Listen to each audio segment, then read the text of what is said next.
There was a guy that had a proximal gastric tumor.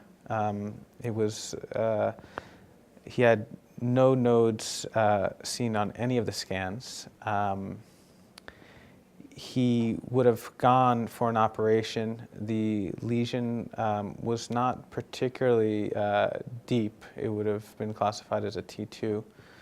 But he was one of the strange cases that had a lymph node high up around the aortic arch.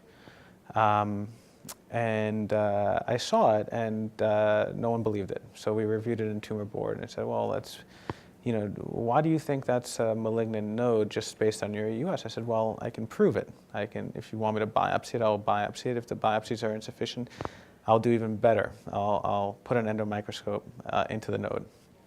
It was so overwhelming within 30 seconds of putting an endomicroscope in.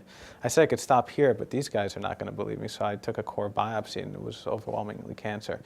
And it just, so that guy did really well, ultimately, because he did neoadjuvant, he got radiation, he had very targeted radiation. He ultimately went, the node was not found in subsequent exams.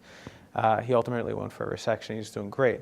That's an example of, had you gone for surgery, the node would have been left inside. The node is high up. It's a different approach. It was within the thorax. It wouldn't have been resected. It may have made a big difference. Whether chemo would have eliminated that node or not, we don't know.